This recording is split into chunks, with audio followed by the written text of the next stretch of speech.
Hi, I'm Sir Josiah from the University of Pisa, and this is a lesson for the massive open online course of the SHARInG-MeD project.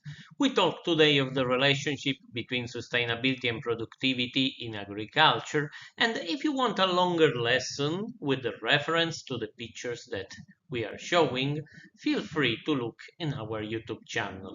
The lesson of today is brought in collaboration with the AgroSalute Living Lab, a living lab within the project SuSoil and aiming to promote sustainability, profit and resilience in agriculture, forestry and cities. In agriculture, we have a number of production factors that include the fertilizers, waters, and so on, and indeed also the technology, the fund, and the working time.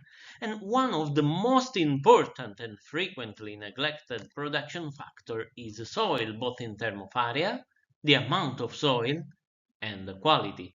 This is because soil is the cornerstone of life, and its degradation directly reduces food production. In addition, soil can also store carbon, thus removing greenhouse gases from the atmosphere.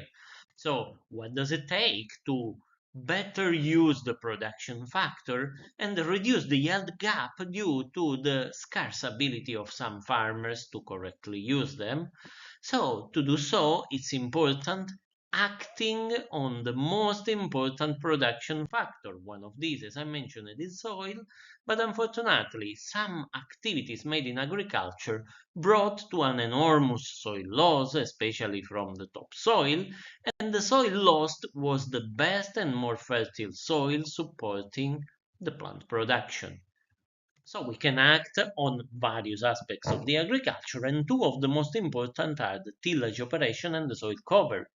Avoiding making tillage operation dramatically reduce soil loss irrespective of the rainfall erosivity, thus both in humid and non-humid area.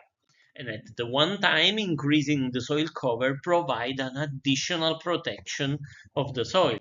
And it's quite clear that when the soil erosion reduces, also the yield loss will reduce. So we will achieve in time higher yield. Right now, one of the most important topics is taking into account that when acting on these and other production factor, we have an impact and a given amount of impact per unit yield. So any change should take into account of the alternative use of the soil and relative impacts, and if the yield increases more than the impact. Follow us for more information